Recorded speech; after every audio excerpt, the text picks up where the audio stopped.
अस्सलाम वालेकुम बच्चों, कैसे हैं आप? ठीक ठाक हैं? आई डू होप कि आप सब लोग खैरियत से होंगे और सेफ्टी प्रोटोकॉल जो हैं उनको फॉलो करते हुए अपनी और अपनी फैमिली को प्रोटेक्ट कर रहे होंगे। आज हम टेस्ट 10 अपना डिस्कस करने जा रहे हैं बेटे, फन गैट का। लास्ट लेक्चर में हमने टेस्ट नंबर 9 किया था and test 10 is the last test आपका बिफोर FLP। सो इंग्लिश का ये आपका आखिरी टेस्ट होगा। पहला हम इसमें रीडिंग कॉम्प्रिहेंशन करेंगे। सो पहले हम उसको देखते हैं, देखते जाएं जी ज़रा। पहले हम पैसेज पढ़ते हैं, पैसेज के क्वेश्चंस पढ़ते हैं। The passage states that the full time unemployment rates represents a rate consistent with the greatest number of job opportunities for the greatest number of workers. अब ये डेफिनेशन पे बात आ गई है, डेफिनेशन को आपने बहुत ध्यान से करना है। The greatest degree of stability in the placement of the labor force that is practically attainable, and a figure below which unemployment is unlikely to fall without having negative economic effects. An ideal matching of unemployed workers with the number and type of unfilled jobs available. ठीक है जी, full time unemployment की बात हो रही है, we are not talking about employment, ये याद रखिएगा। The next one, according to the passage, all of the following factors must be considered in estimating the full-time unemployment rate, except the percentage of women in the workforce, the ratio of the number of unemployed workers to the number of vacant positions, the strength of inflationary tendencies in the economic systems, the number of young people in the job market. Then the author is most likely a politician, an economist, statistician, and journalist. Then the author believes that a zero unemployment rate is imminent, plausible, convincing, and impossible. Then the purpose of the third passage is to explain how unemployment works, make a prediction about the unemployment rate, then provide evidence for a statement made in paragraph 2, and then define a trend in unemployment history. Then आप देखें जी, the passage implies that the extension of unemployment insurance to new groups of workers and the lengthening of the period for the benefit payments may have encouraged layoffs of workers by employers. layoff कहते हैं निकाल देना, abandonment of unsatisfactory jobs by employees, longer periods of job hunting by unemployed workers. Number 7 पर जाएं जी जल्दी से। तो आप देखते हैं, the passage provides information to answer which of the following questions. Why is zero unemployment rate is unlikely ever to be attained? What is the likely future trend of the full employment unemployment rate? Why has the percentage of younger workers in the job market increased? To what extent do workers tend to quit their jobs as a result of increased unemployment benefits? Then the author's attitude towards the existence of zero unemployment rate is one of perplexity, uncertainty, suspicion, and indignation. ठीक है जी. Then the tone of the second paragraph is to explain the complex process in which a term was defined, then express doubt about the validity of a term, provide statistical evidence for the resolution of a conflict, show the role of a government in creating unemployment. ठीक है जी, अब हम आते हैं इसके passage पे। अब ज़रा देखते जाइएगा, इसमें थोड़ा सा टेक्निकल टर्म्स हैं, मैं कोशिश करूंगा कि साथ साथ आपको वो एलैबोरेट करता जाऊँ। The full time unemployment rate can not B determined with a great precision. Precision कहते हैं accuracy. One thing is certain, it can not B zero और इवन क्लोज टू जीरो। सो ये तो उसने ख़त्म कर दिया ना, क्या पीछे क्वेश्चन था उसके, क्या अनएम्प्लॉयमेंट रेट जो है वो क्या है, वो ज़ीरो या क्लोज टू ज़ीरो भी नहीं हो सकता। A zero unemployment rate would mean that no one ever entered or re-entered the labor force. क्या अनएम्प्लॉयमेंट नहीं है, ज़ीरो अनएम्प्लॉयमेंट है। ठीक है, तो इसका ऑटोमेटिकली मतलब क्या, बड़ी सीधी सी बात है कि हर बंदा क्या है, अपनी जॉब कर रहा है और कोई बंदा एक लम्हे के लिए भी कोई जॉब छोड़ेगा नहीं या उसको कोई जॉब से निकाला नहीं जाएगा। और जब वो ऐसा नहीं करेगा कि कोई बंदा अपनी जॉब छोड़ेगा नहीं या किसी को जॉब से निकाला नहीं जाएगा, तो इट मीन्स जो जहाँ लगा हुआ है वो सारी ज़िंदगी क्या करता रहेगा, वहीं करता रहेगा जॉब। सो ऐसा होना प्रैक्टिकली जो है वो पॉसिबल नहीं है। ठीक है। तो कभी ऐसा नहीं होगा कि कोई नया बंदा वहाँ पर उस जॉब पे आए या पहले वाला छोड़ के चला जाए दोबारा आए, इस तरह से नहीं होगा। A zero unemployment rate would mean that no one ever entered or re-entered the labor force, that no one ever quit a job or was laid off, terminated, ठीक है, and that for new entrants or re-entrants, the process of searching for a job consumed no time. अब ये possible नहीं है कि कोई बंदा ना जॉब छोड़ रहा है, ना उसको निकाला जा रहा है, ना वो अपनी जॉब स्विच कर रहा है, ना कोई नया बंदा आ रहा है। और जो नए लोग आ भी रहे हैं, जो एंट्रेंट्स हैं, जो मार्केट में लेबर फोर्स में नए लोग ऐड हो रहे हैं, उनको जॉब ढूंढने में 1 मिनट भी नहीं लगा, ठीक है। जो ही उन्होंने कहा कि जॉब मैंने करनी, फौरन ही जॉब मिल गई। ऐसा पॉसिबल है नहीं, ठीक है। सो इसलिए ज़ीरो अनएम्प्लॉयमेंट वो कहते हैं कि प्रैक्टिकली पॉसिबल नहीं है, इम्पॉसिबल है, ठीक है जी। Moreover full time employment can not be defined as an equality between the number of unemployed person and the number of unfilled jobs, ठीक है। इसी तरह फुल एम्प्लॉयमेंट का मतलब ये भी नहीं हो सकता कि जितनी नौकरियां हैं उतने ही बेरोजगार हैं। अगर मार्केट में कुछ लोग अनएम्प्लॉयड हैं भी तो उनके लिए इक्वल नंबर ऑफ वैकेंसीज जो हैं वो अवेलेबल है, ठीक है। वो कहते हैं कि एम्प्लॉयमेंट को फुल टाइम एम्प्लॉयमेंट को जो है, फुल टाइम एम्प्लॉयमेंट ये होती है, समझा जाता है कि जितने लोग जो काम करना चाहते हैं उन सब के पास जो है वो जॉब्स मौजूद हों। By this definition almost any unemployment rate could be consistent with the full time employment rate, ठीक है। इसका मतलब क्या होगा कि जैसे हम अनएम्प्लॉयमेंट को कह रहे हैं कि वो पॉसिबल नहीं है, तो फुल टाइम एम्प्लॉयमेंट भी पॉसिबल नहीं है। दिस कस्टमरी डेफिनेशन, कस्टमरी कहते हैं traditional, of the full time US unemployment rate is the lowest rate of unemployment that can be attained without resulting in an accelerated rate of inflation given the existing economic conditions, ठीक है। अब ये उसने पीछे हमसे पहला सवाल ही जो है वो ये पूछा हुआ है कि अनएम्प्लॉयमेंट या फुल टाइम अनएम्प्लॉयमेंट रेट क्या है, ठीक है। तो वो कह रहे हैं the customary definition of the full time US unemployment rate is the lowest rate of unemployment, कि ये अनएम्प्लॉयमेंट का जो कम तरीन लेवल का जो रेट है ना, बेरोजगारी की कम तरीन सतह जो कि अचीव की जा सकती है, जो कि प्रैक्टिकली पॉसिबल है, that can be attend without resulting in an accelerated rate of inflation. Inflation कहते हैं महंगाई का बढ़ना, ठीक है, कि बगैर तेजी से महंगाई को बढ़ाए हुए जो मैक्सिमम जो लोगों को जॉब्स दी जा सकती हैं, या यूँ कह लें कि बेरोजगारी के जो मिनिमम प्रैक्टिकल लेवल अचीव किया जा सकता है, उसको फुल टाइम अनएम्प्लॉयमेंट कहते हैं।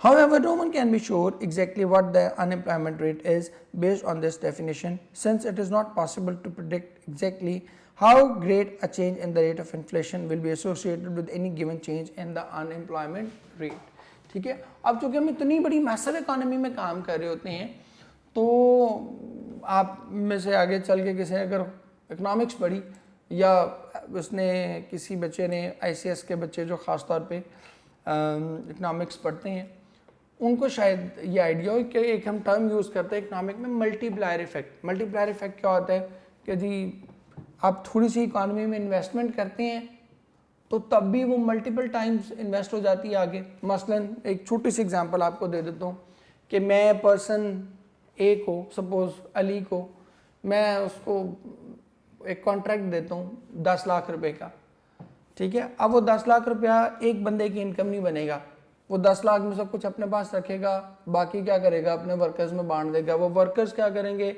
आगे बच्चों के स्कूल फीसें देंगे, वो स्कूल फीसें क्या करेंगी, फिर आगे उनके वर्कर्स की तनख्वाह चली जाएगी, वो वर्कर्स क्या करेंगे, किसी फल वाले से फल खरीदेंगे।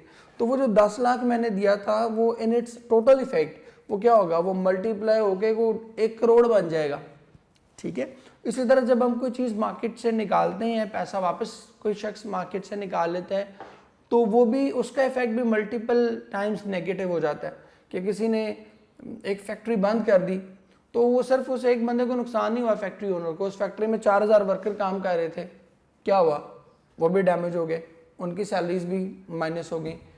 वो वर्कर्स आगे अपने घर वालों को, अपने बीवी बच्चों को, अपनी और अखराजात कर रहे थे, ग्रॉसरी स्टोर से सौदा ले रहे थे, तो वो जो ग्रॉसरी स्टोर वाला था उसकी इनकम भी बंद होगी, ठीक है। अब ग्रॉसरी स्टोर वाले की इनकम बंद हुई तो क्या होगी, ग्रॉसरी स्टोर वाले के बच्चों की इनकम भी बंद होगी। इसको मल्टीप्लायर इफेक्ट कहते हैं। तो यही वो बात कर रहे हैं कि चूंकि ये मल्टीप्लायर इफेक्ट मतलब इकोनॉमी में काम कर रहा होता है, एक हम मैसिव मॉडल में काम कर रहे होते हैं, इसलिए ये एग्जैक्ट प्रेडिक्ट करना कि अगर हम अनएम्प्लॉयमेंट रेट बढ़ाएंगे तो इन्फ्लेशन कितनी बढ़ेगी, ये पॉसिबल नहीं है। In the early 1960s, President Kennedy's Council for Economic Advisors (CEA) determined that 4% was the best estimate of the full-time US unemployment rate. The rate was based on the data collected during the period from mid-1955 to mid-1957, when the US unemployment rate fluctuated कहते हैं change varied around an average of 4.1%, and the consumer price index advanced at an average rate of 2.5% per year. Although a 4% US unemployment rate may have been consistent with an acceptably low rate of inflation in the mid-1950s, by the 1960s, this by 1960s, this proposition deal scenario, this proposition had become increasingly doubtful. ठीक है, वो कहते हैं कि उस वक्त जो है वो इन्फ्लेशन क्या बढ़ी थी 2.5%, ठीक है, और अनएम्प्लॉयमेंट रेट क्या था 4.1%। तो सॉरी अनएम्प्लॉयमेंट रेट 4.51% था और इन्फ्लेशन कितनी थी 2.5, तो वो उससे इन्फ्लेशन कम थी, तो लिहाजा एक्सेप्टेबल थी। लेकिन वो कहते हैं कि 1960s के बाद ये प्रोपोजिशन ये बिल्कुल चेंज होगी। Our experience since then has been such that those who accept the customary definition of full-time US unemployment rate now consider 4.5% to be the optimal rate under existing circumstances. कि पहले 4% थी, अब क्या है जी, वो 4.5% है। The principal reason for this upward adjustment is the full-time US unemployment rate is the changed composition of the labor force. As the labor force become increasingly composed of elderly people and women, the number of workers has increased. अब वो कहते हैं कि ये वजह इसकी क्या बनी है अनएम्प्लॉयमेंट की, क्योंकि बूढ़े लोग भी ज़्यादा देर तक काम करना शुरू हो गए और ख़वातीन भी जो है वो लेबर फोर्स में जो है वो शामिल हो गई हैं। Similarly, the number of workers who are now eligible to collect benefits has increased. Benefit payments हम उनको कहते हैं, उन पेमेंट्स को कहते हैं जो आपको बगैर किसी काम के मिल जाती हैं। मसलन एक बंदे को पेंशन मिल रही है तो वो क्या है, वो बेनिफिट पेमेंट है, वो उस वक्त काम नहीं कर रहा लेकिन उसने जो पहले काम किया हुआ उसके बेनिफिट के तौर पे क्लियर है। एक बंदे को सोशल सिक्योरिटी की तरफ से पैसे मिल रहे हैं, एक बंदे को गवर्नमेंट की तरफ से अनएम्प्लॉयमेंट अलाउंस मिल रहा है। हमारे यहाँ तो नहीं मिलता लेकिन वेस्टर्न वर्ल्ड में जो वेलफेयर स्टेट्स उन्होंने बनाई हुई हैं वहाँ पर जो है वो देते हैं। तो एक बंदा वहाँ पर जो है वो अनएम्प्लॉयमेंट अलाउंस जो है वो मिल रहा है उसको, तो वो क्या है, वो उसकी बेनिफिट पेमेंट है। तो ये उस बेनिफिट पेमेंट की बात हो रही है। To the extent that these changes have increased voluntary and involuntary layoffs rates, and the average length of time unemployed persons spend looking for work, the full-time unemployment rate has risen. ठीक है, वो कहते हैं कि एक तो इनकी वजह से लोगों को बेनिफिट पेमेंट्स मिल रही हैं तो वो सुकून है, दूसरा फिर वो इसकी वजह से ज़्यादा टाइम भी ज़्यादा ले, मतलब एक बंदे को अनएम्प्लॉयमेंट अलाउंस मिल रहा है ना तो वो मुतमईन रहेगा, वो कहेगा जब तक मुझे मेरी मर्जी की जॉब नहीं मिलेगी उस वक्त तक जो है वो मैं काम नहीं करूँगा। सो अब हम जल्दी से इसके क्वेश्चन आंसर्स पे आते हैं जी। The passage states that the full time unemployment rate represents, पहले हम बेटे रीडिंग कॉम्प्रिहेंशन कर रहे हैं।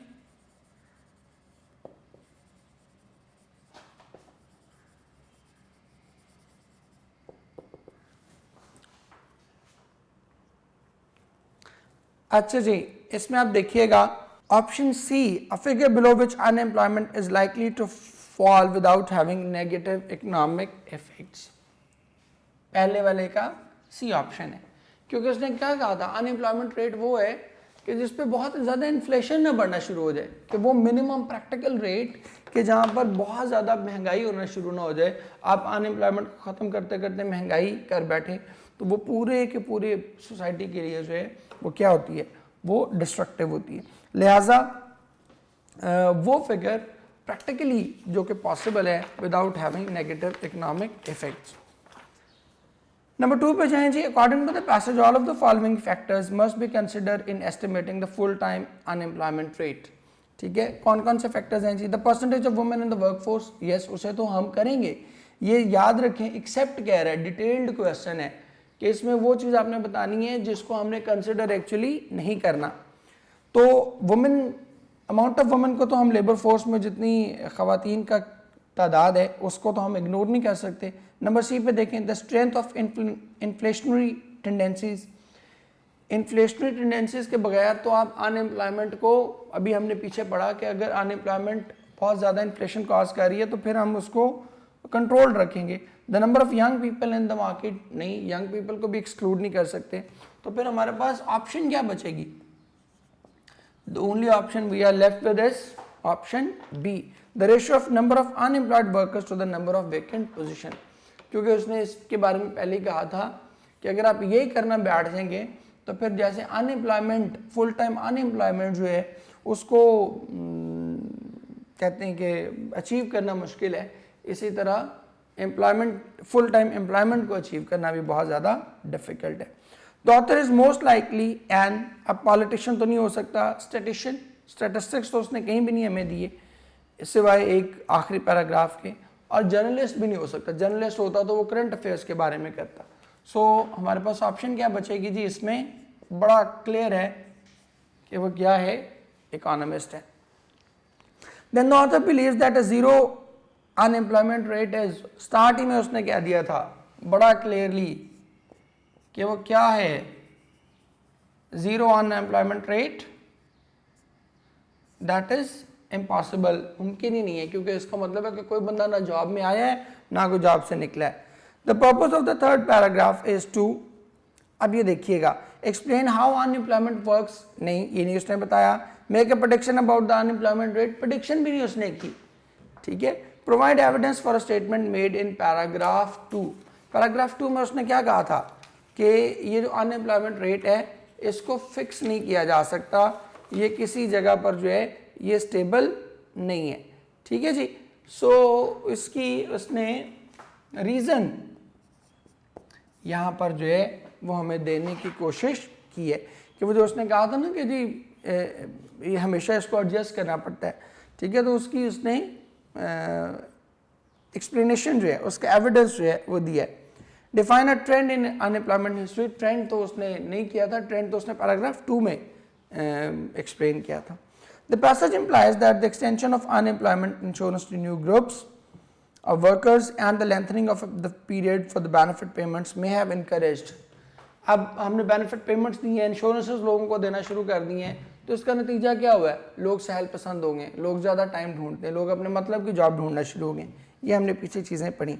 ले off workers by employers, yes, कि वो भी क्या कर रहे हैं, उन्हें निकाल देते हैं, क्योंकि उन्हें पता है कि इसे जो है वो कहीं ना कहीं से जॉब मिल जाएगी, इसे कोई बेनिफिट पेमेंट्स जो हैं वो डेफिनेटली मिल जाएंगी।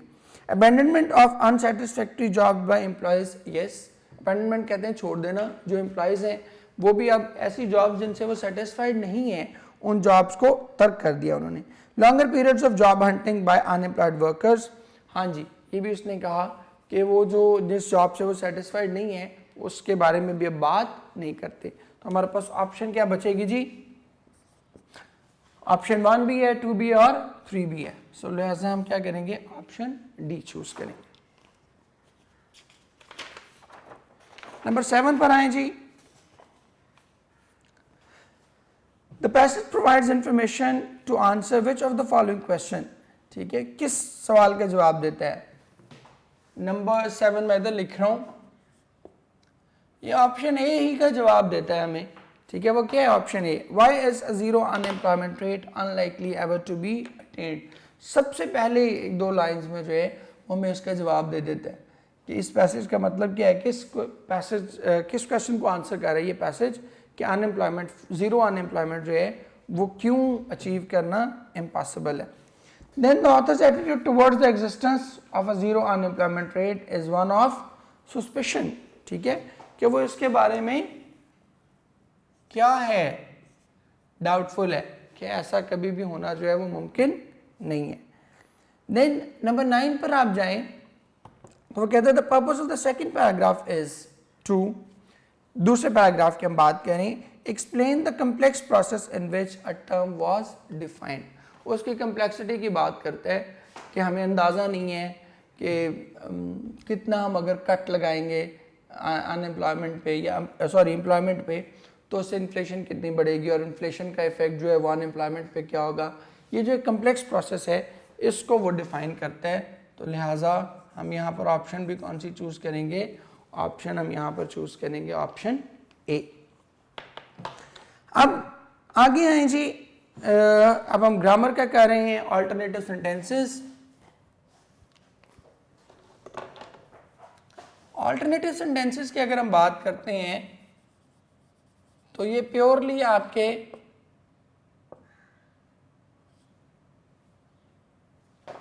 ग्रामर बेस्ड है और इसमें ग्रामेटिकल रूल्स आपने जो है वो याद रखने होते हैं। नंबर 10 पर आप जाएं। पहला, when Jane fell off the slide, the other children couldn't help laughing। पहला ऑप्शन नंबर 10 पे हम पहला ऑप्शन चेक करेंगे, इसलिए मार्क कर लीजिएगा अपने पास कि couldn't help के बाद हम क्या करते हैं, हमेशा gerund इस्तेमाल करते हैं। ठीक है, could not help के बाद हमेशा ing फॉर्म ऑफ वर्ब जिसको आप एज ए नाउन इस्तेमाल करते हैं, जिसको हम gerund कहते हैं, वो gerund जो है वो आप इस्तेमाल करेंगे। देन नंबर 2 पे अब आप बाकी ऑप्शंस अगर देख लें इसमें तो couldn't help के बाद बी में क्या आया हुआ है, टू laugh, वो गलत है। couldn't help सी ऑप्शन देखें, could not avoid to laugh, could not avoid के बाद भी क्या आना चाहिए था, laughing ही आना चाहिए था। तो अगर यहाँ भी laughing होता तो ठीक हो जाता। could not stop but laughing, could not stop laughing अगर आ जाता, but की हटा देते तो फिर भी शायद ये सही ऑप्शन होता। नंबर 11 पर आए जी, the Nordic peoples learn how to build ships and about the sea. ठीक है, अब इसमें बी ऑप्शन देख लें, the Nordic peoples develop the art of ship building and of seamanship. ठीक है, दोनों सेम पैरेलल स्ट्रक्चर की आते हैं कि शिप बिल्डिंग का और सीमैनशिप ये दोनों आर्ट हैं, इन दोनों को हम जो है वो देखेंगे। सो ऑप्शन बी इसमें करेक्ट ऑप्शन कंसिडर की जाएगी। सी ऑप्शन में आप देख लें, the Nordic peoples founded ship building and how to be a seaman. नहीं, how to be a seaman ये एक आर्ट है, उधर उसने क्या कह रहे, फाउंडेड शिप बिल्डिंग ये एक स्किल है। तो या तो ये होता ना कि the Nordic peoples founded ship building and seamanship, तो फिर पैरेलल स्ट्रक्चर आ जाता दोनों में। सो ये इस तरह की गलतियां हैं इसमें। देन नंबर 12 पर आए जी, being in no great hurry we went long route with scenery. ठीक है, being in no great hurry long scenic route was our preference. बाकी ऑप्शन हम देख लें पहले, फिर आपको खुद ही अंदाजा हो जाएगा, मैं भी एक्सप्लेन कर दूंगा। Being in no great hurry we took the long scenic route. ठीक है, अब आप ये देख लें, बी ऑप्शन इसमें सही नहीं होगी हमारी। वजह उसकी क्या है, अगर ये आप अपने पास उसको नोट डाउन कर लें, लिख लें, एक्टिव वॉइस और पैसिव वॉइस अगर दोनों जुमले हमारे पास अवेलेबल होंगे तो हम क्या करेंगे, we shall always practise, we shall always prefer active voice. अब यहाँ पर देखिए, being in no great hurry long scenic route was our preference. Yes that is true, इसमें ग्रामेटिकली कोई गलती नहीं है। ठीक है, लेकिन चूंकि अगले हमारा एक्टिव वॉइस हमारे पास अवेलेबल है, being in no great hurry we took the long scenic route, तो हम एक्टिव और पैसिव की अगर एग्जाम्पल आएगी तो उसमें से हम एक्टिव वॉइस को चूज करेंगे, पैसिव वॉइस को चूज नहीं करेंगे। देन डी देखें, being in no great hurry our preference was taking the long scenic route, यहाँ भी वही है। ठीक है, कि आप वी टुक, ब्रीफ आपने रहना है, बहुत लेंथी आपने चीज़ों को नहीं करना, क्योंकि किसी भी लैंग्वेज की जो खूबसूरती होती है उसमें ये भी चीज़ ऐड होती है कि वो कितना ब्रीफली अपने मीनिंग्स को जो है आप कन्वे कर सकते हैं। सो अगर ये भी दूसरी चीज़ नोट कर लें, एक्टिव पैसिव के साथ अगली बात इसी में नोट कर लें कि अगर ऐसी ऑप्शन आ जाए कि आपके पास एक लेंथी जुमला हो और एक ब्रीफ जुमला हो, तो आप हमेशा ब्रेविटी को चूज़ करेंगे, ब्रीफ जुमले को चूज़ करेंगे, लेंथी जुमले को चूज़ नहीं करेंगे। Martha almost never studied, did she, कि मार्था ने जो है वो कभी भी नहीं पढ़ा। क्या ऐसा ही है? तो इसमें option A that is your correct option, यही आपकी करेक्ट ऑप्शन है। आप देखें, Martha almost never studied, would she तो नहीं होना चाहिए, क्वेश्चन आप कह रहे हैं, तो आप क्या करेंगे, डिड शी, क्या उसने ऐसा किया। Martha almost never studied, had she. अब ये देखें यहाँ पर क्या है, पास्ट के बाद हमेशा पास्ट आता है, पास्ट के बाद पास्ट परफेक्ट नहीं आना चाहिए, उसी के मुतालिक क्वेश्चन है चुके। And then Martha almost never studied, didn't she, did not नहीं आना चाहिए, डिड शी आना चाहिए, सिर्फ आप क्वेश्चन कर रहे हैं, उसकी निगेशन नहीं कर रहे। ठीक हो गया। नेक्स्ट बेटे हम करने जा रहे हैं number 14। Peter thought that third examination question was unfair. ठीक है, थर्ड, ये देख लें, इसमें जितने भी हमारे ऑर्डिनल नंबर्स हैं ना, फर्स्ट, सेकंड, थर्ड, इनके साथ हम क्या लगाते हैं, हमेशा आर्टिकल यूज करते हैं, दा लगाते हैं। Peter thought that question 3 of the examination was unfair. ठीक है, दैट द क्वेश्चन यहाँ पर होना चाहिए था, यहाँ भी आर्टिकल की गलती है। Peter thought that question third of the examination, ठीक है, वाज अनफेयर। क्वेश्चन थर्ड नहीं होना चाहिए, द थर्ड क्वेश्चन बनता है। ठीक है, या ऑफ द एग्जामिनेशन की बजाय भी इसको भी हम ब्रीफ कर सकते हैं। अब आगे देखें, वो कहता है Peter thought that the third examination question, हाँ जी, third question of the examination नहीं होना चाहिए, थर्ड एग्जामिनेशन क्वेश्चन होना चाहिए। सो इसमें हम क्या करेंगे, ऑप्शन डी इसमें मार्क करेंगे। Then Mrs. Walker has returned a wallet back to its original owner। ठीक है, अब देखें, रिटर्न के बाद बैक नहीं आएगा, इसको हम कहते हैं रिडंडेंसी का एरर। ठीक है, मल्टीपल वर्ड यूज कर जाते हैं हम एक ही बात को बताने के लिए, ये हमने नहीं करना। हमने क्या करना है, बहुत ब्रीफ बात करनी है। रिटर्न बैक, रिटर्न का मतलब रिटर्न, दोबारा देना किसी को, वापस देना किसी को, तो रिटर्न बैक कहने की जरूरत नहीं है।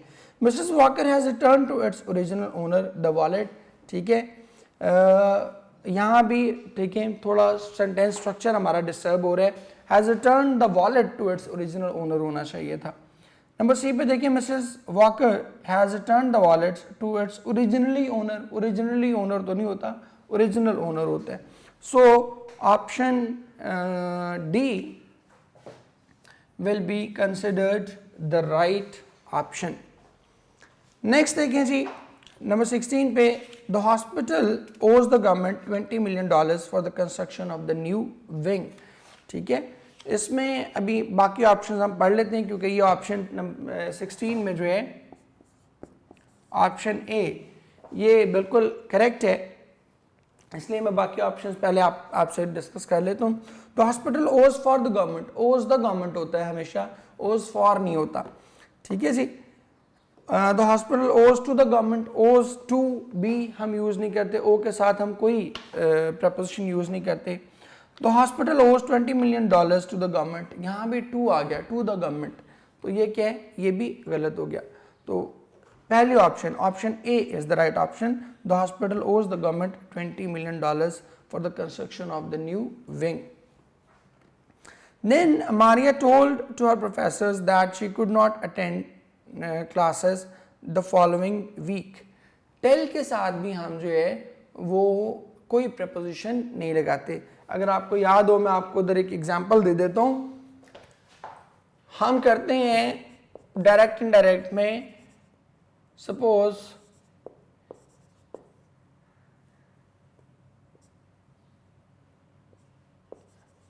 he said to me, I am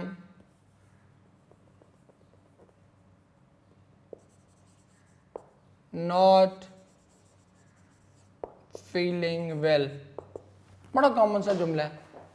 अब आप ये देखें, इसको जब हम इसको इनडायरेक्ट में करते हैं और इसको सेड को हम टेल या टोल्ड में करते हैं, तो आपको याद है कभी आपने किया, ही टोल्ड टू मी, आप क्या कहते हैं, he told me that he was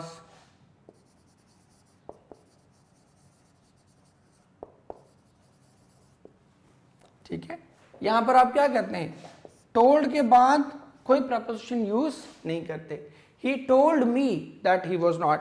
तो यहाँ भी हमने क्या करना है, ये हम क्यों करते हैं, इसलिए कि टेल के बाद कोई भी प्रपोजिशन हमारे पास नहीं आती। टेल है, कमांड है, ऑर्डर है, रिक्वेस्ट है, आस्क है, ठीक है, इन सब के साथ हम कोई भी प्रपोजिशन यूज नहीं करते। सो टोल्ड टू हर प्रोफेसर नहीं होगा, मारिया सेड हर प्रोफेसर, अब सेड के साथ टू आना चाहिए था, अभी हमने किया सेड टू हर प्रोफेसर होना चाहिए था। देन नंबर डी पे देखें, पहले Maria is telling her professors that she could not attend the classes, ठीक है, अब इज टेलिंग और शी कुड नॉट, ठीक है, तो ये पैरेलल स्ट्रक्चर नहीं बनता, तो सी ऑप्शन हम चूज करेंगे इसमें, ठीक है, नंबर 17 पर सी ऑप्शन, ठीक है, कि Maria told her professors, sorry मैं इसको उसी कलर में लिख दूं,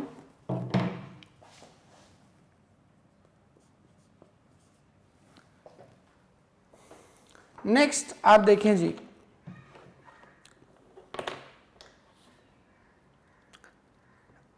the idea for the new machine came to Mr. Lane as he drives to work last week, ठीक है, as he drive, ठीक है, drives पीछे हमने क्या किए, came, तो पांच के बाद प्रेजेंट हम इस्तेमाल नहीं कर सकते। The idea for the new machine came to Mr. Lane while was driving, you know, या तो था while he was driving, तो फिर भी बात बन सकती थी। The idea for the new machine came to Mr. Lane while driving to work last week. Yes, that is the correct option, क्योंकि इसमें while के बाद हमने straight away बात कर दी, अगर यहाँ पे भी was लगा देते तो गलत हो जाता। The idea for the new machine came to Mr. Lane when he has driven, past के बाद present किसी भी सूरत में नहीं आ सकता। Then आगे देखें, नंबर 19 पे, a trip to the Riviera should benefit to you, benefit to you नहीं होता, बेनिफिट यू होना चाहिए, बेनिफिट के बाद भी प्रपोजिशन नहीं लगती। A trip to the Riviera should be well for you, ठीक है, वेल फॉर यू नहीं होना चाहिए, good for you is the right word. A trip to the Riviera should do you good, हाँ, डू यू गुड होता है बेहतरी करना, सो ये ऑप्शन जो है that is the right option. A trip to the Riviera should be beneficial with you, beneficial for you होना चाहिए था, अगर beneficial for you होता तो फिर हम इसको correct consider करते। Because of the patient's health, losing weight was advised him by the doctor. Advised him तो नहीं आता, ठीक है, तो ये यहाँ पे गलत हो गया। Because of the patient's health, he was advised by the doctor to lose weight. Yes, that is the right option, कि उसको डॉक्टर्स ने कहा कि वो क्या करे, अपना वेट लूज करे।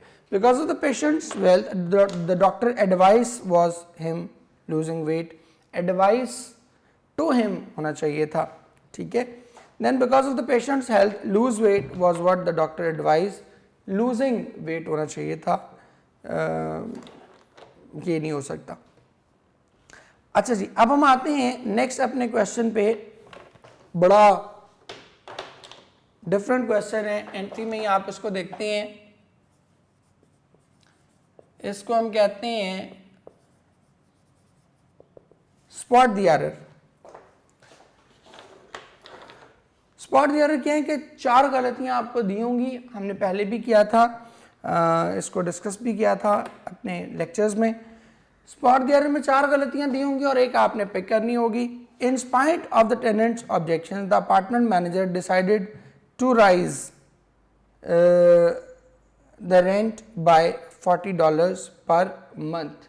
टू राइज नहीं आता, डिसाइडेड टू रेज आएगा, ठीक है, बढ़ाना, ठीक है, राइज तो वैसे कहते हैं ऊपर उठना, ठीक है, तो टू रेज आएगा यहाँ पे, so option C is the correct option, ठीक है। अब इसके बारे में मैं बड़ी एक मज़े की बात कहता होता हूँ कि इसमें आपने सही वाली गलती आइडेंटिफाई करनी होती है, ठीक है, हालांकि गलती जो है वो क्या होती है, वो कभी भी सही वाली नहीं होती, लेकिन इसमें आपने सही वाली गलती ही आइडेंटिफाई करनी होती है। नेक्स्ट देखें जी,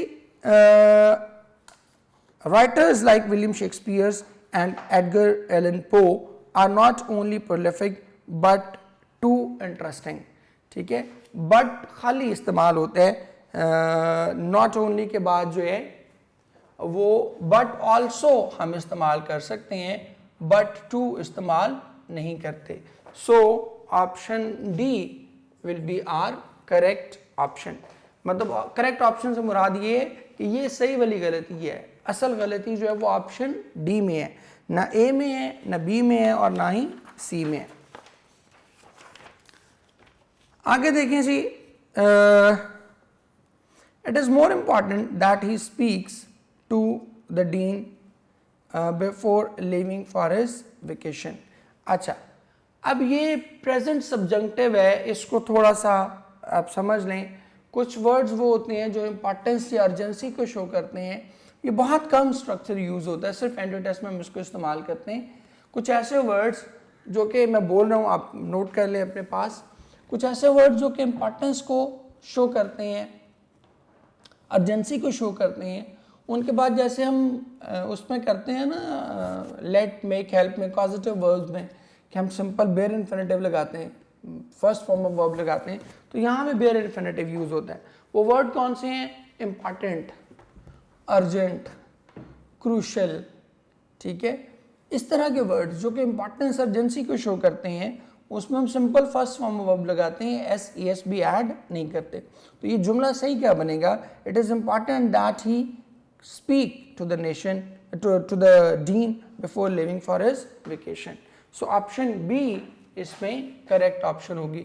अब ये बहुत कम इस्तेमाल होता है, फिर कह रहा हूँ, इसलिए आपको लगेगा कि हम तो हमेशा यही इस्तेमाल करते हैं। हम इस्तेमाल करते हैं, जनरली हम यही इस्तेमाल करते हैं, बट ग्रामर का एक कह लें कि पैटर्न या एक स्ट्रक्चर सेंटेंस का वो प्रेजेंट सब्जेक्टिव का भी होता है। मेरी and her sister studied biology last year and so does gene. ठीक है, इसमें स्टडीड है, ठीक है, पास्ट है, तो past will always be followed by past. तो क्या होगा? स्टडी, सो डज नहीं आएगा, बल्कि क्या आना चाहिए था? So did. नंबर 25 पे है जी, there is a new oriental restaurant in town, isn't it. ठीक है, तो यहां पर भी जो है वो आप इज नॉट नहीं आएगा, इज इट आएगा। ठीक है, so option D will be considered the right option. Then number 26 पर आए, the government has decided voting on the resolution. Decided to vote आना चाहिए। ठीक है, decided to vote. So option B will be the correct option. Number 27 पर जाएं जी, his father does not approve of him to go. Approve of him going, to go नहीं आएगा। ठीक है, सो यहां भी ऑप्शन बी। प्रपोजिशन के बाद आप याद रखें, प्रपोजिशन के बाद हमेशा, ये ट्रिक आप कह लें, प्रपोजिशन के बाद हमेशा अगर नाउन वर्ब आ रहा है तो वो आईएनजी फॉर्म के साथ आएगा, जेरेंड आएगा, और कोई भी जो है वो वर्ब नहीं आ सकता।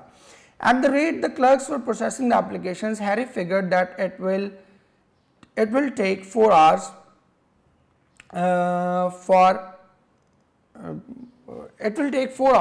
for his to be reviewed. ठीक है, for him to be reviewed, sorry, for his to be reviewed ही आएगा। At the rate the clerks were processing the applications, Harry figured that it will take 4 hours for his to be reviewed। ठीक है, इसमें option आपके पास जो है वो B is the correct option. ठीक है, वर्ब प्रोसेसिंग है ना, ठीक है, तो इट वुड आएगा, क्योंकि past will always be followed by past. ठीक है, इट वुड टेक आएगा, इट विल टेक जो है वो नहीं आएगा। देन नंबर 29 पर आए जी, no one would have attended the lecture if you told, if you told नहीं आएगा, इफ़ यू हैड टोल्ड आएगा, क्योंकि पहले पास्ट आ गया तो आगे क्या आएगा, पास्ट परफेक्ट आएगा। तो यहां भी हमारे पास जो करेक्ट ऑप्शन बचेगी that will be B. 30th पे हैं जी, we had better to review. Had better के बाद हमने पढ़ चुके पहले भी, हैड बेटर के बाद सिंपल फर्स्ट फॉर्म आती है, जैसे आपने बटन में पढ़ा कि यू हैड बेटर लीव, ठीक है। फिर इसके बाद मिसिसिपी में भी आपने पढ़ा, वो कहते हैं wanton steering all kinds of emotions that had better be left alone, ठीक है। तो हैड बेटर के बाद बी उसने यूज किया। तो यहाँ भी जो है वो आप क्या करेंगे, we had better to review नहीं आएगा, we had better review. Identify the part of speech. देखिए जी, he came before the appointed time, ठीक है। इसमें जो बिफोर है दैट इज योर प्रपोजिशन, ठीक है। ऑप्शन ए में आप इसको before is your preposition. Both the cashier and the accountant were found guilty, ठीक है। इसमें भी आपकी ऑप्शन ए जो है that is the right option. ये क्या है, that is conjunction. We tried hard but did not succeed, ये भी कंजंक्शन है। तो आप क्या यूज करेंगे यहां पर, option D. The potter was killed by the down train, यहां पर डाउन ट्रेन क्या है जी, which is moving down, ठीक है। तो down is basically qualifying the train, तो इसलिए क्या होगा, that is adjective. He has seen the ups and downs of life, अब यहां पर वही डाउन जो है वो क्या है, that is noun, and noun is our option C. ठीक हो गया जी। दैट कंक्लूड्स आवर डिस्कशन बेटे। आज आपका लास्ट लेक्चर था एंड आई डू होप कि आप बहुत अच्छे से तैयारी करेंगे और बहुत एक्सेप्शनल नंबर लेंगे, और हमारे लिए भी, अपने लिए भी, अपने पेरेंट्स के लिए भी you will become a matter of pride. signing off from this online lecture series। आप बच्चों के लिए बहुत सी दुआएं, आपकी कामयाबी के लिए दुआ गो हैं। अल्लाह ताला आप बच्चों को बहुत कामयाब करे, यही हमारी अचीवमेंट और सबसे बड़ी खुशी होती है, एज एन इंस्टीट्यूशन भी, एज एन इंडिविजुअल भी, एज ए टीचर भी। So wish you the best of luck. Thank you very much बेटे।